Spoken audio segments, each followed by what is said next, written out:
Welcome to my new blog.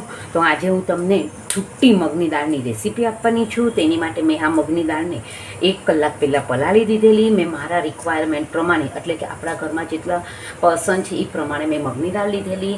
તેને મેં 1 કલાક પહેલાં પલાળી દીધેલી અને મેં ધોઈ નાખી છે. હવે આનું બધું જ પાણી કાઢી નાખીશ. અને મેં અહીંયા એક વાસણ લઈ લીધું છે. હવે હું એમાં તમને તેલ કેટલું મૂકું છું એ તમને હું દેખાડી દઉં. તો તમે જોઈ શકો છો કે મેં મગની દાળને એકદમ ડ્રાય કરી લીધી છે. અને હવે હું તમને આ દેખાડું છું કે હું કેટલું તેલ લઉં છું.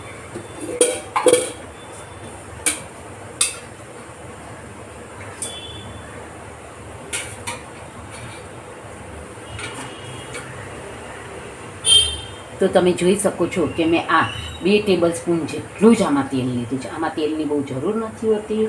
અને હવે હું આને થવા દઈશ.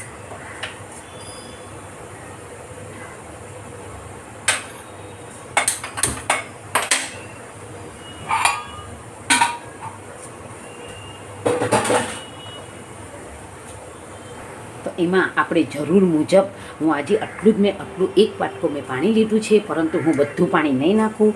આપણું તેલ ગરમ થઈ ગયું છે. હવે હું આ દાળ છે એને વઘારી દઉં.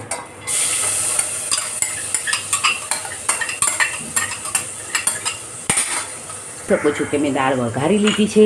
હવે આપણી દાળ બહુ જ ઓછી છે, એટલે એની પ્રમાણે મેં મીઠું નાખી દીધું છે. ગાર્નિશિંગ માટે મેં કોથમરી લઈ લીધી છે. હવે આપણે આ દાળ મેં નાખી દીધી છે. અને હવે આપણે એમાં તમે જોઈ શકો છો કે મેં 1 વાટકી પાણી લીધું છે, પરંતુ આપણે સાવ છૂટી કરવી હશે દાળને. આ મેં અડધો વાટકો મગની દાળ લીધી છે. તેને સાવ આપણે છૂટી કરવી હશે તો આપણે એમાં આવી રીતનું પાણી નાખવાનું કે જો આપણે દાળ દેખાવી જોઈએ. એટલે એની સામે અડધા વાટકાની સામે મેં નાની વાટકી 1 વાટકી પાણી લીધું છે. અને હવે આમાં મેં મીઠું નાખી દીધું છે, આટલી હળદર નાખી દીધી છે. અને અત્યારે મસાલો કર્યા પછી આપણે આને હલાવી દીધું છે. અને હવે આપણે આમાં ચમચો નહીં નાખશું, જેથી આપણી દાળ બહુ સરસ ચડી જશે. તો આપણે હવે એને ચડવા દઈશું અને પછી એને સાવ છૂટી થઈ જશે. આ એકદમ આપણે માપનું પાણી નાખવાનું. તો તમે જોઈ શકો છો કે આપણે અડધો વાટકો દાળ હતી, એની સામે મેં આ 1 નાની વાટકી પાણી લીધું છે. અને કોથમરી ધોઈને મેં તૈયાર રાખી છે. એનાથી ગાર્નિશિંગ કરીશ. અને તમે આને રસ સાથે, બધા જ સાથે, કે દૂધપાક પૂરી સાથે, અને હમણાં જે આપણે શ્રાદ્ધ છે તેમાં છૂટી મગની દાળને સર્વ કરી શકો છો. તો હું આને આવી રીતે આ ઢાંકી અને આની સાથે જે આ લીડ છે એને ઢાંકી અને એને સાવ ધીમા ગેસે થવા દઈશ. એટલે ઓટોમેટિક આપણે માપનું પાણી મૂકવું હશે તો તમારે વચ્ચે પાણી નાખવાની કાંઈ જરૂર નહીં પડે ને ચમચો નહીં હલાવવાનો. એક આ કિચન ટિપ્સ છે. તો તમે જોઈ શકો છો કે આપણી એકદમ દાળ સરસ ચડવા માંડી છે અને આ એકદમ જ છૂટી થશે. તો તમે જોઈ શકો છો કે આપણી આ દાળ બહુ સરસ ચડી ગઈ છે. હવે 5 મિનિટ હું ઠરવા દઈશ અને પછી તમને બાઉલમાં કાઢી અને ગાર્નિશિંગ કરીને દેખાડીશ. તમને એક દાણો એકદમ ફાઇન ચડી ગઈ છે. જો તમે જોઈ શકો છો, આને દબાવશો તો એકદમ સરસ ચડી ગઈ છે. તો તમને હું ઠરે પછી દેખાડું.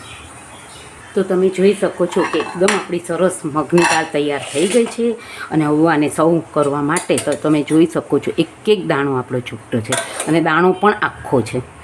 તો આપણી તૈયાર થઈ ગઈ છે. અને તમે આને આ શ્રાદ્ધમાં તમે દૂધપાક સાથે, બાસુંદી સાથે, બધા જ સાથે આની આ બનાવી શકો છો. તો હું તમને અને મેં કોથમીરથી ગાર્નિશિંગ કરી દીધી છે. અને તમે આમાં લાલ મરચું નાખી શકો છો, પરંતુ હું આવી રીતે જ કરું છું. તો તમે આ રેસીપીને જરૂરથી ટ્રાય કરજો. અને મારી નવી રેસીપી જોવા માટે લાઇક કરજો, શેર કરજો, સબસ્ક્રાઈબ કરજો. See you tomorrow from Vaishnav food blog by Dipti Chitalia Sanghvi.